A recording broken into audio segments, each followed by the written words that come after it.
ಪೂಜ್ಯಾಯ ರಾಘವೇಂದ್ರಾಯ ಸರ್ವಧರ್ಮರತಾಯ ಚ ಭಜತಾಂ ಕಲ್ಪವೃಕ್ಷಾಯ ನಮತಾಂ ಕಾಮಧೇನುವೇ ನಮಃ.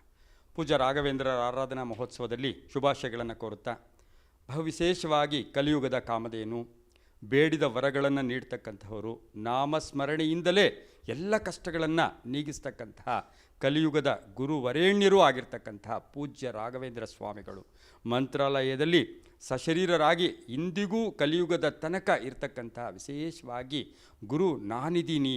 ಎಲ್ಲರೂ ಅಷ್ಟೇ, ನಮಗೆ ಭಗವಂತ ಕೈ ಬಿಟ್ಟರೂ ಸಹ ಗುರು ಕೈ ಬಿಡೋದಿಲ್ಲ. ಆ ರೀತಿಯ ಪವಾಡಗಳನ್ನು, ಮಹತ್ವಗಳನ್ನು ಮಂತ್ರಾಕ್ಷತೆಯ ಮುಖೇನ, ಕ್ಷೇತ್ರ ದರ್ಶನದ ಮುಖಾಂತರ ಕ್ಷೇತ್ರಕ್ಕೆ ಹೋಗಿ ಬಂದರೆ ಸಾಕು, ನಮ್ಮ ಎಲ್ಲ ಕಾಮ್ಯಗಳು ಕೂಡ ಈಡೇರುತ್ತೆ. ಅದರಲ್ಲೂ ಸಹ ಧರ್ಮ, ಅರ್ಥ, ಕಾಮ, ಮೋಕ್ಷಗಳನ್ನು ನಮ್ಮನ್ನು ದಾಟಿಸ್ತಕ್ಕಂಥ ವಿಶೇಷವಾದ ಗುರುಗಳು ಅಂದರೆ ಅದು ಪೂಜ್ಯ ರಾಘವೇಂದ್ರ ಸ್ವಾಮಿಗಳ ಒಂದು ಪಾದಾರವಿಂದಗಳಲ್ಲಿ ಯಾರು ಶರಣಾಗ್ತಾರೋ ಅವರೆಲ್ಲರಿಗೂ ಸಹ ಇಂದಿಗೂ ಅನೇಕ ಪವಾಡಗಳು, ಹೇಳಲಿಕ್ಕೆ ಅಸಾಧ್ಯವಾದ ಪವಾಡಗಳು. ಧನಾರ್ಥಿ ಲಭತೆ ಧನಂ, ವಿದ್ಯಾರ್ಥಿ ಲಭತೆ ವಿದ್ಯಂ, ಮೋಕ್ಷಾರ್ಥಿ ಲಭತೆ ಮೋಕ್ಷಂ. ಮೋಕ್ಷ ಬೇಕಾ? ನಾನಿದ್ದೀನಿ. ಧನ ಬೇಕಾ? ನಾನಿದ್ದೀನಿ. ವಿದ್ಯೆ ಬೇಕಾ? ನಾನಿದ್ದೀನಿ. ಅದು ಸಹ ಧರ್ಮವಾಗಿ ನಡ್ಕೊಳ್ತಕ್ಕಂತಹ ಈ ಲೋಕದಲ್ಲಿ ಪ್ರತಿಯೊಬ್ಬರಿಗೂ ಸಹ ಸದಾ ಇರ್ತಕ್ಕಂತಹ, ನಮಗೇನಾಗುತ್ತೆ, ಸೂರ್ಯ ಹಗಲಿರ್ತಾನೆ, ಚಂದ್ರ ರಾತ್ರಿ ಇರ್ತಾನೆ. ಆದರೆ ಹಗಲು ರಾತ್ರಿಯೂ ಕೂಡ ಇರ್ತಕ್ಕಂತಹ ಏಕೈಕ ಗುರು, ಅದು ಸಹ ನಮಗೆ ಶಕ್ತಿ ಇಲ್ಲ, ನಾನು ಬರೋಕ್ಕಾಗ್ತಾ ಇಲ್ಲಪ್ಪ, ನನ್ನನ್ನು ಕರೆಸ್ಕೊ ಅಂದರೆ ತಕ್ಷಣ ಕರೆಸ್ಕೊಳ್ತಕ್ಕಂತಹ ಗುರುವೇ ಪೂಜ್ಯ ರಾಘವೇಂದ್ರ ಸ್ವಾಮಿಗಳು. ಆ ಹೆಸರೇ ನೋಡಿ ಎಷ್ಟು ಅದ್ಭುತವಾಗಿದೆ, ರಾಘವೇಂದ್ರ. ರಾಘವ ಮತ್ತು ಇಂದ್ರರ ಸಮ್ಮಿಲನವೇ ರಾಘವೇಂದ್ರ. ರಾಘವ ಅಂದರೆ ಯಾರು? ನ್ಯಾಯ, ನೀತಿ, ಧರ್ಮಕ್ಕಾಗಿ ಹೋರಾಡಿದ ಒಂದು ಮಹಾನ್ ವ್ಯಕ್ತಿ ಶ್ರೀರಾಮಚಂದ್ರ. ಇಂದ್ರ ಅಂದರೆ ನಮಗೇನು ಹೇಳ್ತೀವಿ, ನಮಗೆಲ್ಲೋ ಒಂದು ಕಡೆ ವೈಭೋಗದ ದೇವತೆ ಅಂತ ಏನು ಕರಿತೀವಿ, ಅದು ಇಂದ್ರ ಆಗಿರುತ್ತೆ. ಅಂತಹ ಪೂಜ್ಯ ರಾಘವೇಂದ್ರರು ಇಂದಿಗೂ ಕಲಿಯುಗದಲ್ಲಿ ಕಾಮಧೇನುವಾಗಿ ಆರೋಗ್ಯ, ಎಲ್ಲೋ ಆರೋಗ್ಯ ಕೆಟ್ಟೋಗಿದೆ, ನನಗೇನೂ ಇಲ್ಲವೇ ಇಲ್ಲ, ನನಗೆ ಮುಗಿದೋಯ್ತು, ಡಾಕ್ಟ್ರ್ ಕೈ ಎತ್ತಿಬಿಟ್ಟಿರ್ತಾರೆ, ಆದರೂ ಸಹ ಅಂತಹ ಸಂದರ್ಭದಲ್ಲಿ ನಾನಿದ್ದೀನಿ ಅಂತ ಕೇವಲ ನಾಮಸ್ಮರಣೆಯಿಂದ, ಕೇವಲ ಓಂ ಶ್ರೀ ರಾಘವೇಂದ್ರಾಯ ನಮಃ ಭಕ್ತಿಯಿಂದ, ಶ್ರದ್ಧೆಯಿಂದ, ಯಾರು ಶ್ರದ್ಧಾಭಕ್ತಿಗಳಿಂದ ಪ್ರಾರ್ಥನೆ ಮಾಡ್ಕೊಳ್ತಾರೋ ಅಲ್ಲಿ ಇದ್ದು ಅವರ ಕಷ್ಟಗಳನ್ನು ಈಡೇರಿಸ್ತಾ ಇರತಕ್ಕಂತಹ ಕಲಿಯುಗದ ಒಂದು ಕಾಮಧೇನು ಅಂತ ಹೇಳಿದ್ರೆ ಅದು ರಾಘವೇಂದ್ರ ಸ್ವಾಮಿಗಳು. ಇನ್ನು ನಾವು ಮಂತ್ರಾಲಯದ ಬಗ್ಗೆ ಹೇಳಬೇಕಾಗೇ ಇಲ್ಲ. ಅಲ್ಲಿರ್ತಕ್ಕಂಥ ಮೃತ್ತಿಕೆ ಆಗ್ಬೋದು, ಅಲ್ಲಿರ್ತಕ್ಕಂಥ ತುಂಗಾ ನದಿ ಆಗ್ಬೋದು, ಅಲ್ಲಿರ್ತಕ್ಕಂಥ ಕ್ಷೇತ್ರದ ಪ್ರತಿಯೊಂದರಲ್ಲೂ ಸಹ ಭಗವಂತನ ಅಂದರೆ ರಾಘವೇಂದ್ರ ಸ್ವಾಮಿಗಳ ಸಶರೀರ, ಅಂದರೆ ಅವರು ಈಗಲೂ ಸಹ ಅವರಿಗೆ ನಾವಿದ್ದಾಗ ಒಂದು ಶರೀರ ಇರುತ್ತೆ, ಅವರು ಸಶರೀರರಾಗಿ ಈ ಭೂಮಿಯಲ್ಲಿ ಸೇರಿಸ್ಕೊಂಡಾಗ ಈ ಭೂಮಂಡಲದಲ್ಲಿ ಎಲ್ಲ ಕಡೆಯೂ ಅವರ ಒಂದು ಆವಿರ್ಭಾವ ಇರುತ್ತೆ. ಇಂದಿಗೂ ಸಹ ನನ್ನ ಅನುಭವದ ಪ್ರಕಾರ ನನಗೆ ಸಾಕಷ್ಟು ಪವಾಡಗಳು ನಡೆದಿದೆ.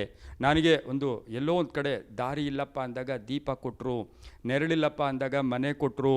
ಹಾಗೆ ನನ್ನ ಎಲ್ಲ ಕಾರ್ಯಗಳಲ್ಲಿಯೂ ಕೂಡ, ನನ್ನ ಎಲ್ಲ ಮಾತಿನಲ್ಲಿಯೂ ಕೂಡ, ನನ್ನ ಎಲ್ಲ ವೃತ್ತಿಯಲ್ಲೂ ಕೂಡ ಆ ಪೂಜ್ಯ ರಾಘವೇಂದ್ರ ಸ್ವಾಮಿಗಳನ್ನು ನಿತ್ಯವೂ ನಾನು ಸ್ಮರಣೆ ಮಾಡ್ತಾ ಇದ್ದೀನಿ, ಕಾಣ್ತಾ ಇದ್ದೀನಿ. ಗೋಚರರಾಗ್ತಾರೆ, ಯಾರು ಭಕ್ತಿಯಿಂದ ಪ್ರಾರ್ಥನೆ ಮಾಡ್ತಾರೋ ಅವರಿಗೆ ಗೋಚರರಾಗ್ತಾರೆ. ಎಲ್ಲೋ ಒಂದು ಕಡೆ ಭಗವಂತ ಸಹ ಕೈ ಬಿಟ್ಟರು ಗುರು ಕೈ ಬಿಡಲ್ಲ ಅಂತಕ್ಕಂಥದ್ದು, ಅದರ ಜೊತೆಗೆ ಗುರುವಿನ ಗುಲಾಮನಾಗುವ ತನಕ ದೊರೆಯದಣ್ಣ ಮುಕ್ತಿ ಅಂತಕ್ಕಂಥದ್ದು. ಕೇವಲ ಈ ಆಡಂಬರ ಪೂಜೆಗಳಿಗೆ ರಾಘವೇಂದ್ರರಿಗೆ ಇಷ್ಟ ಇಲ್ಲ. ಅದೆಲ್ಲ ಆಡಂಬರ, ವಿಚಿತ್ರ, ವಿಶೇಷ, ಅಹಂ ಇಲ್ಲದ ಕಡೆ ರಾಘವೇಂದ್ರರಿರ್ತಾರೆ. ಅದರಲ್ಲಿ ಒಳ್ಳೆಯ ಹೃದಯ ಇರೋ ಕಡೆ ರಾಘವೇಂದ್ರ ಇರ್ತಾರೆ. ನಾವೇ ಹೇಳ್ತೀವಿ ಭಗವಂತ ಸರ್ವಾಂತರ್ಯಾಮಿ, ಸರ್ವವ್ಯಾಪಿ, ಸರ್ವಶಕ್ತ. ಭಗವಂತನಿಗೇನು ಒಂದು ಪುಷ್ಪ ಅಥವಾ ಒಂದು ಎಲೆ ಕೊಟ್ಟರೆ ಸಾಕು. ಪತ್ರಂ ಪುಷ್ಪಂ ಫಲಂ ತೋಯಂ ಯೋಮೇ ಭಕ್ತ ಪ್ರಯಶ್ಚತಿ ತದಹಂ ಭಕ್ತ ಪಹೃತಂ ಅಶ್ನಾಮಿ ಪ್ರಯತಾತ್ಮನಃ ಅಂತ ನಾವು ಭಗವದ್ಗೀತೆಯಲ್ಲಿ ಇವತ್ತಿಗೂ ಕೇಳಿದ್ದೀವಿ. ಆದರೆ ಗುರುರಾಯರ ಮಹಿಮೆಗಳು ವಿಶೇಷ, ಅನಂತ. ಏಕೆಂದರೆ ಏನೂ ಇಲ್ಲ, ಎಲ್ಲವೂ ಕೈಬಿಟ್ಟಿದ್ದಾರೆ, ಸಮಾಜ ಕೈಬಿಟ್ಟಿದೆ ಅಂತಕ್ಕಂಥ ಸಂದರ್ಭದಲ್ಲಿ ನಮಗೆ ಬಂದು ನಾನಿದ್ದೀನಿ ಅಂತಕ್ಕಂತಹ ಒಂದು ಭಾವನೆಯನ್ನು ತೋರ್ಪಡಿಸ್ತಾ ಇದ್ದಾರೆ. ಈಗಲೂ ನಡೀತಾ ಇದೆ, ಯಾವಾಗಲೂ ನಡೀತಾ ಇದೆ, ಕಲಿಯುಗದ ತನಕ ನಡೀತಾ ಇದೆ. ಕ್ಷೇತ್ರದ ಮಹಿಮೆ ದಿನೇ ದಿನೇ ದಿನೇ ದಿನೇ ಹೆಚ್ಚಾಗ್ತಾ ಇದೆ.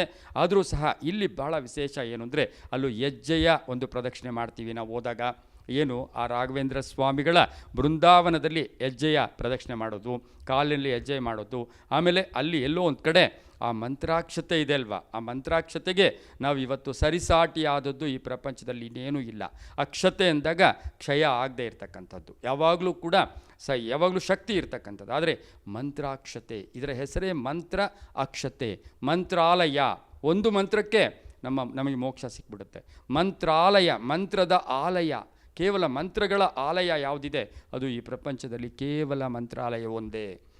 ಆ ಮಂತ್ರಾಲಯದಲ್ಲಿ ಆ ಮಂತ್ರವನ್ನು ಸ್ಮರಣೆ ಮಾಡಿದಾಗ ಅದರಲ್ಲೂ ಸಹ ವಿಶೇಷವಾದ ಮಂತ್ರ, ಪ್ರತಿಯೊಬ್ಬರೂ ಸ್ಮರಣೆ ಮಾಡ್ತಕ್ಕಂಥ ಮಂತ್ರ, ಪ್ರತಿಯೊಬ್ಬರೂ ದಿನನಿತ್ಯವೂ ಒಂದು ಬಾರಿಯಾದರೂ ಹೇಳ್ಕೊಳ್ತಕ್ಕಂಥ ಮಂತ್ರ ಯಾವುದು? ಪೂಜ್ಯಾಯ ರಾಘವೇಂದ್ರಾಯ ಸತ್ಯಧರ್ಮರತಾಯ ಚ ಭಜತಾಂ ಕಲ್ಪವೃಕ್ಷಾಯ ನಮತಾಂ ಕಾಮಧೇನುವೆ. ಈ ಮಂತ್ರವನ್ನು ಯಾರು ಸ್ಮರಣೆ ಮಾಡ್ತಾರೆ, ಅದರಲ್ಲೂ ರಾಯರು ಹೇಳ್ತಾರೆ, ಅನ್ನ ಕೊಡಿ, ಎಲ್ಲೋ ಒಂದು ಅಶಕ್ತರಿಗೆ ಸಹಾಯ ಮಾಡಿ, ಎಲ್ಲೋ ಒಂದು ಕಡೆ ರೋಗಿಗಳನ್ನು ಎಲ್ಲೋ ಆರೈಕೆ ಮಾಡಿ, ಮಕ್ಕಳನ್ನು ಪ್ರೀತಿಸಿ, ವೃದ್ಧರಿಗೆ ಆಶ್ರಯ ಕೊಡಿ, ಸಮಾಜದ ಪ್ರಕೃತಿಯನ್ನು ಹಾಳು ಮಾಡಬೇಡಿ ಅಂತಕ್ಕಂತಹ ಈ 4 ಗುಣಗಳು ಯಾರ್ಯಾರಲ್ಲಿರುತ್ತೋ ಅಲ್ಲಿ ರಾಯರ ಅನುಗ್ರಹ ಸಿಕ್ಕೇ ಸಿಗುತ್ತೆ.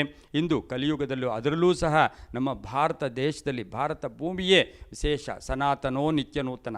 ಹಿಂದೂ ಸಂಸ್ಕೃತಿಯಲ್ಲಿ, ಧರ್ಮಗಳಲ್ಲಿ ನಮಗೆ ಹೇಳಿದೆ, ಕೇವಲ ನಾಮಸ್ಮರಣೆಯಿಂದ ಮಾತ್ರ ತಕ್ಷಣವೇ ತೋರಿಸ್ಕೊಳ್ತಕ್ಕಂಥ, ತೋರ್ಪಡಿಕೆ ಆಗ್ತಕ್ಕಂತಹ, ಪ್ರಖರ ಆಗ್ತಕ್ಕಂತಹ ಎಲ್ಲೋ ಒಂದು ಕಡೆ ಅಂತಹ ದೇವರು, ಸಾಕ್ಷಾತ್ ದೇವರು, ಕಲಿಯುಗದ ದೇವರು ಅಂತ ನಾವು ಕರೀಬೋದು. ಅಂತಹ ದೇವರೇ ಪೂಜ್ಯ ರಾಘವೇಂದ್ರ ಸ್ವಾಮಿಗಳು. ಪವಾಡಗಳಿಗೆ ಮಿತಿನೇ ಇಲ್ಲ. ಯಾಕೆ ಅಂತ ಹೇಳಿದ್ರೆ, ಎಲ್ಲಿ ಅಶಕ್ತ, ನನಗೇನೂ ಇಲ್ಲ, ನನಗೆರಡೂ ಕೈ ಮೇಲಕ್ಕೆತ್ತಿ ಗೋವಿಂದ ಅಂದಾಗ, ರಾಘವ ಅಂದಾಗ, ರಾಘವೇಂದ್ರ ಅಂದಾಗ ನಾನಿದ್ದೀನಿ ಅಂತಕ್ಕಂತಹ ಪವಾಡಗಳು ಸಾಕಷ್ಟು ನಡೆದೋಗಿರ್ತಕ್ಕಂಥದ್ದು. ಇನ್ನು ಕ್ಷೇತ್ರಕ್ಕೆ ಹೋಗಿ ಬಂದವರ ಅನುಭೂತಿಯನ್ನು ಕೇಳಿದಾಗ, ಕೇವಲ ಕ್ಷೇತ್ರಗಳಿಗೆ ಹೋಗ್ತಕ್ಕಂಥದ್ದು, ಅಲ್ಲಿರ್ತಕ್ಕಂಥ ವಾತಾವರಣ ನೋಡಿ ಸಂತೋಷಪಟ್ಟು 2 ದಿನ ರೆಸ್ಟ್ ತೊಗೊಂಡು ಹೋಗೋಕ್ಕಲ್ಲ, ಅಲ್ಲಿ ನಮ್ಮ ಕಷ್ಟ ಹೇಳ್ಕೋಬೇಕು, ಕಷ್ಟಪಡಬೇಕು, ಅದಕ್ಕಾಗಿಯೇ ಕ್ಷೇತ್ರದಲ್ಲಿ ನಡಿಬೇಕು, ಅದಕ್ಕಾಗಿಯೇ ಕ್ಷೇತ್ರದಲ್ಲಿ ಸ್ನಾನ ಮಾಡಬೇಕು, ಅದಕ್ಕಾಗಿಯೇ ಕ್ಷೇತ್ರದಲ್ಲಿ ದಾನ ಮಾಡಬೇಕು. ದಾನಂ ದಹತಿ ಪಾಪಂ, ದಾನ ಮಾಡಲೇಬೇಕು. ನಮ್ಮಲ್ಲಿ 2 ತುತ್ತು ಅನ್ನ ಇದ್ದರೆ 1 ತುತ್ತು ಬೇರೆಯವ್ರಿಗೆ ಕೊಟ್ಟಾಗ ನಮಗೆ ಆ ತುತ್ತು 10 ತುತ್ತಾಗುತ್ತೆ. ಅದೇ ರೀತಿ ದಾನವನ್ನು ಮಾಡಬೇಕು. ಅದರಲ್ಲೂ ಸಹ ನನಗಾಗಿರ್ತಕ್ಕಂಥ ಅನುಭೂತಿಗಳು, ನನಗಾಗಿರ್ತಕ್ಕಂಥ ಅನುಭವಗಳು, ನನಗಾಗಿರ್ತಕ್ಕಂತಹ ಗುರುರಾಯರ ಒಂದು ವಿಶೇಷವಾದ ಅನುಗ್ರಹ ನಿಜವಾಗಲೂ ಹೇಳ್ಕೊಳ್ಳೋಕ್ಕೆ ಅಸಾಧ್ಯ. ನನ್ನ ಜೀವ ಇರೋ ತನಕ ಅವರನ್ನು ಮರೆಯೋಗೇ ಆಗಿಲ್ಲ. ಯಾಕೆಂದರೆ ತಂದೆಯ ಸ್ಥಾನ, ನೀವು ತಂದೆ ಅಂದರೆ ತಂದೆಯಾಗಿರ್ತಾರೆ, ಅಣ್ಣ ಅಂದರೆ ಅಣ್ಣನಾಗಿರ್ತಾರೆ. ಆ ರೀತಿಯ ಭಾವನೆಯೊಂದಿಗೆ ಕೇವಲ ಸಣ್ಣ ವಿಶೇಷ ಒಂದು ಭಕ್ತಿ, ಪುಟ್ಟ ಹೃದಯದಿಂದ ಪೂಜ್ಯ ರಾಘವೇಂದ್ರ ಸ್ವಾಮಿ ಅಂತ ಕರೆದ್ರೆ ಸಾಕು, ಬಂದುಬಿಡ್ತಾರೆ. ಅದರಲ್ಲೂ ಕೂಡ ಈ ಆರಾಧನಾಯ ಕಾಲದಲ್ಲಿ ಆಗಸ್ಟ್ 14ರಿಂದ ಈ ಆಗಸ್ಟ್ 24ನೇ ತಾರೀಕಿನ ತನಕ ನಡೀತಕ್ಕಂಥ ಈ ಆರಾಧನಾ ಮಹೋತ್ಸವಗಳಲ್ಲಿ ಸಶರೀರರಾಗಿ ಕೇವಲ ಮಂತ್ರಾಲಯ ಅಲ್ಲದೆ ಬ್ರಹ್ಮಾಂಡ ಇರ್ತಾರೆ. ಅಮೇರಿಕದಲ್ಲಿದ್ದೀರಾ, ಅಲ್ಲೂ ಸ್ಮರಣೆ ಮಾಡಿ. ಜಪಾನಲ್ಲಿದ್ದೀರಾ, ಅಲ್ಲಿ ಸ್ಮರಣೆ ಮಾಡಿ. ಆಸ್ಟ್ರೇಲಿಯಾದಲ್ಲಿದ್ದೀರಾ, ಅಲ್ಲಿ ಸ್ಮರಣೆ ಮಾಡಿ. ಕೇವಲ 2 ನಿಮಿಷ ಕುಳಿತು ಒಳ್ಳೆಯ ಮನಸ್ಸಿನಿಂದ ಪೂಜ್ಯ ರಾಘವೇಂದ್ರ ಸ್ವಾಮಿಗಳನ್ನು ಸ್ಮರಣೆ ಮಾಡಿಕೊಂಡಿದ್ದೆ ಆದರೆ ಬಹಳ ವಿಶೇಷ. ಇನ್ನು ಅಕ್ಷತೆಯನ್ನು ನಾವು ಅಲ್ಲಿಂದ ಸ್ವಲ್ಪ ಅಕ್ಷತೆ ತಂದರೂ ಸಹ ಅದನ್ನು ಬೇರೆಯ ಅಕ್ಷತೆಯೊಂದಿಗೆ ಬೆರೆಸಿ ಅದನ್ನು ಏನಕ್ಕೆ ಉಪಯೋಗಿಸ್ಕೋಬೋದು, ಹೇಗೆ ಉಪಯೋಗಿಸ್ಕೋಬೋದು? ಒಂದು ಬಿಳಿ ಬಟ್ಟೆಯಲ್ಲಿ ಸ್ವಲ್ಪ ಅಕ್ಷತೆ ಕಾಳನ್ನು ಕಟ್ಟಿ ತಲೆಯ ಕೆಳಗೆ ಇಟ್ಕೊಂಡು ನಾವು ನಿದ್ದೆ ಮಾಡಿದ್ದೆ ಆದರೆ ನಮ್ಮ ಶರೀರದಲ್ಲಿ ಒಂದು ವಿಶೇಷವಾದ ಪ್ರಭಾವ ಬರುತ್ತೆ. ಇನ್ನು ಪೂರ್ಣ ಅನಾರೋಗ್ಯ ಪೀಡಿತರಾಗಿದ್ದರೆ ಜೋಬಿನಲ್ಲಿ 4 ಅಕ್ಷತೆಯ ಕಾಳನ್ನು ಇಟ್ಕೊಂಡು ನಾವು ಓಡಾಡಿದ್ದೆ ಆದರೆ ನಮಗೆ ಶಕ್ತಿ ಬರುತ್ತೆ. ನಾವು ಯಾವುದೂ ತಪ್ಪಕ್ಕಾಗಲ್ಲ. ಕಾಲಾಯ ತಸ್ಮೈ ನಮಃ, ಕರ್ಮಗಳನ್ನು ಯಾರೂ ತಪ್ಪಿಸೋಕ್ಕಾಗಲ್ಲ. ಆದರೆ ಜವಾಬ್ದಾರಿಗಳಿದೆ, ನಮಗೆಲ್ರಿಗೂ ಜವಾಬ್ದಾರಿ ಇದೆ. ಈಗ ಜವಾಬ್ದಾರಿಗಳು ಅಂದಾಗ ನಮ್ಮ ಸುತ್ತಲೂ ಇರ್ತಕ್ಕಂಥ ಪರಿಸರ, ನಮ್ಮ ನಂಬಿರ್ತಕ್ಕಂಥವ್ರಿಗೆ ನಾವು ಏನಾದರೂ ನ್ಯಾಯ ಮಾಡಲೇಬೇಕು. ಸಮಾಜದಲ್ಲಿ ಏನಾದರೂ ಒಂದು ಗುರುತರವಾದ ಕೆಲಸಗಳು ಮಾಡಲೇಬೇಕು. ಇದೆಲ್ಲಕ್ಕೂ ಸಹ ಗುರುಗಳ ಅನುಗ್ರಹ ಬೇಕೇ ಬೇಕು. ಗುರುಗಳ ಅನುಗ್ರಹ ಇಲ್ಲದೇ ಇದ್ದರೆ ಆಗೋದೇ ಇಲ್ಲ. ನಮಗೆ ನಾನಾ ಯದ್ಭಾವಂ ತದ್ಭವತಿ, ನಿಮ್ಮ ಭಾವನೆಗಳಿಟ್ಕೊಂಡು ಸರ್ವದೇವ ನಮಸ್ಕಾರ ಕೇಶವಂ ಪ್ರತಿಗಚ್ಚತಿ ಅಂತೀವಿ. ಎಲ್ಲ ದೇವರಿಗೂ ನಮಸ್ಕಾರ ಮಾಡಿ, ಗುರುವನ್ನು ಅಪ್ಪಿಕೊಳ್ಳಿ, ಗುರುವನ್ನು ತಬ್ಕೊಳ್ಳಿ, ಗುರುವನ್ನು ಹತ್ರ ಇಟ್ಕೊಳ್ಳಿ, ಗುರುವನ್ನು ತಾಲೆಯ ಮೇಲೆ ಇಟ್ಕೊಳ್ಳಿ. ಗುರು ಪಾದುಕೆಗಳಿಗೆ ಮಹತ್ವ ಇದೆ, ಇಲ್ಲಿ ಅಕ್ಷತೆಗೆ ಮಹತ್ವ ಇದೆ, ಮೃತ್ತಿಕೆಗೆ ಮಹತ್ವ ಇದೆ, ಬೃಂದಾವನಕ್ಕೆ ಮಹತ್ವ ಇದೆ. ನಿಮ್ಮ ಮನೆಯ ಬೃಂದಾವನ ನೀವು ನೋಡಿ ಕಣ್ಣಾರೆ ಭಕ್ತಿಯಿಂದ ನಿಮ್ಮನೆಯಲ್ಲಿರ್ತಕ್ಕಂಥ ಪುಟ್ಟ ತುಳಸಿಯ ಬೃಂದಾವನದಲ್ಲಿ ನೀವು ಕಣ್ಣನ್ನು ಅರಳಿಸಿ ಭಕ್ತಿಯಿಂದ ತುಳಸಿಯ ಬೃಂದಾವನವನ್ನು ನೋಡಿ, ಅಲ್ಲಿ ನಿಮಗೆ ರಾಘವೇಂದ್ರ ಕಾಣಿಸ್ತಾರೆ. ಅಕ್ಷತೆಯಲ್ಲಿ ನೋಡಿ ರಾಘವೇಂದ್ರ ಸ್ವಾಮಿಗಳು ಕಾಣಿಸ್ತಾರೆ. ಅಷ್ಟು ಬಹಳ ಹತ್ತಿರದಲ್ಲೇ ಇರತಕ್ಕಂಥ, ಬಹಳ ತಕ್ಷಣವೇ ಪ್ರಭಾವ ಬೀರ್ತಕ್ಕಂಥ, ಈ ತಕ್ಷಣವೇ ನಮ್ಮ ಕಾಮ್ಯಗಳನ್ನು ಈಡೇರಿಸ್ತಕ್ಕಂಥ ಏಕೈಕ ಕಲಿಯುಗದ ಕಾಮಧೇನು ಅಂದರೆ ಅದು ಪೂಜ್ಯ ರಾಘವೇಂದ್ರ ಸ್ವಾಮಿಗಳು. ನಮ್ಮ ಭಾಗ್ಯ, ನಮ್ಮ ಸೌಭಾಗ್ಯ.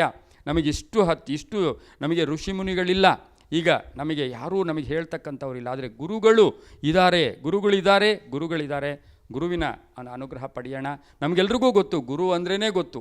ಆ ಗುರು ಅಂದರೆ ಏನು? ಅಂಧಕಾರವನ್ನು ಹೋಗಿಲಾಡಿಸಿ ಬೆಳಕನ್ನು ನೀಡ್ತಕ್ಕಂಥ ಹೊರೆ ಗುರು. ಗು ಅಂತಕ್ಕಂಥದ್ದು ಅಂಧಕಾರ, ರು ಅಂತಕ್ಕಂಥದ್ದು ಬೆಳಕು. ಆ ಬೆಳಕು ಶರೀರದಲ್ಲಿ ಬರಬೇಕು, ಆಲೋಚನಾ ಲಹರಿಗಳು ಬೆಳೀಬೇಕು. ಇಂದು ಸಮಾಜ ಹಾಳಾಗ್ತಾ ಇರೋದು, ಸಮಾಜದಲ್ಲಿ ಕೆಟ್ಟ ಪ್ರಭಾವ ಬೀರ್ತಾ ಇರ್ತಕ್ಕಂಥದ್ದೇನು ಅಂದರೆ ಶ್ರದ್ಧಾಭಕ್ತಿಗಳು ಕಡಿಮೆ ಆಗ್ತಾ ಇರ್ತಕ್ಕಂಥದ್ದು, ಅಹಂ ಜಾಸ್ತಿ ಆಗ್ತಕ್ಕಂಥದ್ದು, ಅದರ ಜೊತೆಗೆ ಆಲೋಚನಾ ಲಹರಿಗಳು ಇಲ್ಲದೇ ಇರ್ತಕ್ಕಂಥದ್ದೇ ಇಂದು ಸಮಾಜಕ್ಕೆ ಎಲ್ಲೋ ಒಂದು ಕಡೆ ಕಂಟಕ ಆಗ್ತಾ ಇದೆ. ಗುರುರಾಯರನ್ನು ಆಶ್ರಯಿಸಿ, ಗುರುರಾಯರನ್ನು ಪೂಜಿಸಿ, ಗುರುರಾಯರ ಸ್ಮರಣೆ ಮಾಡಿಕೊಂಡಾಗ ಅದು ಆಟೋಮೆಟಿಕ್ಕಾಗಿ ಹಾಗೇ ಬರ್ತಾ ಇರುತ್ತೆ. ಇನ್ನು ಕ್ಷೇತ್ರಕ್ಕೆ, ಪವಾಡಗಳ ವಿಷಯದಲ್ಲಿ ಬಂದಾಗ ಕ್ಷೇತ್ರಕ್ಕೆ ನಾನು ಹೋಗಲಿಲ್ಲ ಅಂತ ಒಂದು ಸಾರಿ ಅಂದ್ಕೊಳ್ಳಿ, ತಕ್ಷಣ ಕರೆಸ್ಕೋತಾರೆ. ನನಗೆ ಮನೆ ಬೇಕು ಅಂದ್ಕೊಳ್ಳಿ, ತಕ್ಷಣ ಕರೆಸ್ಕೋತಾರೆ. ನನ್ನ ಅನುಭವ, ನನ್ನ ಮನೆಯ ಪೂಜೆಗೆ ಅಥವಾ ನಾನು ಒಂದು ಫೌಂಡೇಶನ್ ಹಾಕಿದಾಗ ನನಗೇನೂ ಶಕ್ತಿ ಇರಲಿಲ್ಲ, ನಾನು ಬೇರೆವೆಲ್ಲ ಹೇಳೋದಕ್ಕಿಂತ ನಂದೇ ಹೇಳಕ್ಕೆ ಹೋಗ್ತೀನಿ. ಆ ಅಕ್ಷತೆ ತೊಗೊಂಬಂದು ಆ ಫೌಂಡೇಶನಲ್ಲಿ, ಅಪ್ಪ ನಂಗೆ ಗೊತ್ತಿಲ್ಲ, ನಿನ್ನಿಷ್ಟ ಏನಾದರೂ ಮಾಡಪ್ಪ ಅಂದಾಗ ಇಂದು ನಾನು ಮನೆ ಕಟ್ಕೊಳ್ಳೋಕ್ಕೆ ನನಗೆ ಅನುಕೂಲ ಆಗಿದ್ದು ಕೂಡ ಗುರು ರಾಘವೇಂದ್ರ ಸ್ವಾಮಿಗಳ ಅವರ ಸ್ಮರಣೆ, ಅವರ ಪೂರ್ಣಾನುಗ್ರಹ, ಅವರ ಪೂರ್ಣ ಆಶೀರ್ವಾದ ಕೂಡ ನನಗೆ ಸಿಕ್ಕಿರ್ತಕ್ಕಂಥದ್ದು ಆಗಿದೆ. ಹಾಗಾಗಿ ಪ್ರತಿಯೊಬ್ಬರೂ ಸಹ ಈ ಆರಾಧನಾ ಕಾಲದಲ್ಲಿ ಆಗಸ್ಟ್ 14ರಿಂದ ಆಗಸ್ಟ್ 24 ತನಕ ಈ ಕಾಲದಲ್ಲಿ ತ್ರಿಕಾಲದಲ್ಲಿಯೂ ಕೂಡ ನಿಮ್ಮ ಮನೆಯಲ್ಲಿ ರಾಘವೇಂದ್ರ ಸ್ವಾಮಿಗಳನ್ನು ಬ್ರಾಹ್ಮಿ ಮುಹೂರ್ತ, ಅಭಿಜಿನ್ ಮುಹೂರ್ತ, ಗೋಧೋಳಿ ಮುಹೂರ್ತದಲ್ಲಿ ಸ್ಮರಣೆ ಮಾಡ್ಕೊಳ್ಳಿ. ನಿಮಗೂ ಒಳ್ಳೆಯದಾಗುತ್ತೆ. ಯಾವಾಗಲೂ ಹೇಳಬೇಕು ನಾವು, ನಾನು ಎಲ್ಲರೂ ಚೆನ್ನಾಗಿರಬೇಕು, ಆ ಚೆನ್ನಾಗಿರೋರಲ್ಲಿ ನಾನು ಇರಬೇಕು ಅಂದರೆ ಮಾತ್ರ ನಮ್ಮ ಜೀವನ ತುಂಬ ಚೆನ್ನಾಗಿರುತ್ತೆ. ಬಹುಶಃ ಎಲ್ಲರೂ ಚೆನ್ನಾಗಿರಬೇಕು, ಈ ಮಾತನ್ನು ಪ್ರಥಮವಾಗಿ ಹೇಳಬೇಕು. ಆ ಚೆನ್ನಾಗಿರೋರಲ್ಲಿ ನಾನಿರಬೇಕು. ನೋಡಿ ಎಷ್ಟು ಚೆನ್ನಾಗಿರುತ್ತೆ. ಹಾಗಾಗಿ ಗುರುಗಳ ಮಹಿಮೆ ಅಪಾರ. ಗುರುಗಳನ್ನು ಸ್ಮರಣೆ ಮಾಡಿ, ಗುರುಗಳ ದರ್ಶನ ಮಾಡ್ಕೊಳ್ಳಿ. ಪ್ರತಿಯೊಂದು ನಮಗೆಲ್ಲ ಕಡೆ ಗುರುಗಳಿದ್ದರೂ ಕೂಡ ಸಶರೀರರಾಗಿ ಇಂದೂ ನಮ್ಮ ಪಕ್ಕದಲ್ಲಿಯೇ, ನಮ್ಮ ಜೊತೆಯಲ್ಲಿಯೇ, ನಮ್ಮ ಎದುರುಗಡೆಯೇ ಕಷ್ಟ ಹೇಳಿದ ತಕ್ಷಣ ಕೇಳೋ ಗುರು ಅಂದರೆ ಅದು ಪೂಜ್ಯ ರಾಘವೇಂದ್ರ ಸ್ವಾಮಿಗಳು. ಮಂತ್ರಾಲಯ ದರ್ಶನ ಮಾಡ್ಕೊಳ್ಳಿ. ಇಲ್ಲಿರ್ತಕ್ಕಂಥ ಎಲ್ಲ ಕ್ಷೇತ್ರಗಳು, ಎಲ್ಲೆಲ್ಲಿ ಮಂತ್ರಾಲಯದ ಒಂದು ದೇವಸ್ಥಾನ, ದೇವಾಲಯ ಇರ್ತಕ್ಕಂಥ ನಿಮ್ಮ ಊರುಗಳಲ್ಲಿ, ಹತ್ತಿರದ ಊರುಗಳಲ್ಲಿ ಗುರುವಾರ ದರ್ಶನ ಮಾಡ್ಕೊಳ್ಳಿ. ಮೃತ್ತಿಕೆ ಆಗ್ಬೋದು, ಅಕ್ಷತೆ ಆಗ್ಬೋದು, ಅಥವಾ ಅಲ್ಲಿ ಕೊಡ್ತಕ್ಕಂಥ ಪ್ರಸಾದ ಆಗ್ಬೋದು, ತೀರ್ಥ ಆಗ್ಬೋದು, ಎಲ್ಲವೂ ಕೂಡ ಪಾವನ ಆಗಿರುತ್ತೆ, ಪವಿತ್ರ ಆಗಿರುತ್ತೆ, ಶುದ್ಧ ಆಗಿರುತ್ತೆ ಎಂದು ಎಲ್ಲ ಪಂಚಭೂತಗಳನ್ನು ನಿಭಾಯಿಸ್ತಕ್ಕಂಥ, ಪಂಚಭೂತಗಳಲ್ಲೂ ಕೂಡ ಇರ್ತಕ್ಕಂತಹ ದೇವರು ಅಂದರೆ ಅದು ರಾಘವೇಂದ್ರ ಸ್ವಾಮಿಗಳು. ಒಂದ್ಸರಿ ಎಲ್ಲರೂ ಹೇಳೋಣ, ಪೂಜ್ಯಾಯ ರಾಘವೇಂದ್ರಾಯ ಸತ್ಯಧರ್ಮರತಾಯ ಚ ಭಜತಾಂ ಕಲ್ಪವೃಕ್ಷಾಯ ನಮತಾಂ ಕಾಮಧೇನುವೇ. ಭಗವಂತನ ಆಶ್ರಯದಲ್ಲಿರ್ತಕ್ಕಂತಹ ಭಗವತ್ ಭಕ್ತರಲ್ಲಿ ಒಂದು ಪ್ರಾರ್ಥನೆ, ವಿನಯಪೂರ್ವಕ ಪ್ರಾರ್ಥನೆ ಏನಂದರೆ ಮಹತ್ತರವಾದ ಮಹಾ ಕಾರ್ಯಕ್ರಮ ನಮ್ಮ ಬೆಂಗಳೂರಿನಲ್ಲಿ ಶ್ರೀ ಶಂಕರವಾಹಿನಿಯ ಮುಖೇನ ಒಂದು ಅದ್ಭುತವಾದ ಕಾರ್ಯಕ್ರಮ ರಾಘವೇಂದ್ರ ಭಾವಯಾಮಿ ಅಂತಕ್ಕಂಥ ಕಾರ್ಯಕ್ರಮ ತಾರೀಕು 22/8/2024 ಮಲ್ಲೇಶ್ವರಂನ ಚೌಡಯ್ಯ ಮೆಮೋರಿಯಲ್ ಹಾಲ್ನಲ್ಲಿ ಒಂದು ಅದ್ಭುತವಾದ ದೇಶಾದ್ಯಂತ, ರಾಷ್ಟ್ರಾದ್ಯಂತ ಹೆಸರು ಮಾಡಿರ್ತಕ್ಕಂಥ ಮಹಾನ್ ವಿದ್ವಾಂಸರುಗಳ ಮುಖೇನ ಸಾಂಸ್ಕೃತಿಕ ಕಾರ್ಯಕ್ರಮ ನಡೀತಾ ಇರ್ತಕ್ಕಂತಹ ಸಂದರ್ಭದಲ್ಲಿ ರಾಘವೇಂದ್ರ ಸ್ವಾಮಿಗಳ ಆರಾಧನಾ ಮಹೋತ್ಸವದ ಅಂಗವಾಗಿ ನಡೀತಾ ಇರ್ತಕ್ಕಂಥ ಈ ಕಾರ್ಯಕ್ರಮ ತಾರೀಕು 22/8/2024 ಸಂಜೆ 5 ಗಂಟೆಗೆ ವಿಶೇಷವಾದ ಕಾರ್ಯಕ್ರಮ ನಡೀತಾ ಇದೆ. ಅಲ್ಲಿ ಪೂರ್ಣಾನುಗ್ರಹ ಪಡೆಯುವುದಕ್ಕಾಗಿ, ಪೂಜ್ಯ ರಾಘವೇಂದ್ರ ಸ್ವಾಮಿಗಳ ಗುರುರಾಯರ ಅನುಗ್ರಹ ಪಡೆಯುವುದಕ್ಕಾಗಿ ತಾವು ಈಗಲೇ ತಕ್ಷಣವೇ ಒಂದು ಈ ಬುಕ್ ಮೈ ಶೋ ಮುಖಾಂತರ ಟಿಕೆಟ್ ಬುಕ್ ಮಾಡ್ಕೊಳ್ಳೋದು, ಅಥವಾ ನಮ್ಮ ಶಂಕರವಾಹಿನಿಯ ಮುಖಾಂತರ, ಶಂಕರವಾಹಿನಿಯ ಒಂದು ವಾಹಿನಿಯಲ್ಲಿ ಯಾರಿಗ ಸಂಪರ್ಕಿಸಿ ತಾವು ಒಂದು ಟಿಕೆಟ್ ಬುಕ್ ಮಾಡ್ಕೊಳ್ಳೋ ಮುಖೇನ ತಾವು ಒಂದು ಪೂರ್ಣ ಅನುಗ್ರಹ ಪಡೀಬೋದು. ನಾವೆಲ್ಲರೂ ಗೊತ್ತು, ನಮಗೆ ಯಾವಾಗಲೂ ಕೂಡ ಕರ್ಮಗಳು ನಮ್ಮನ್ನು ಕಾಡ್ತಾ ಇರುತ್ತೆ.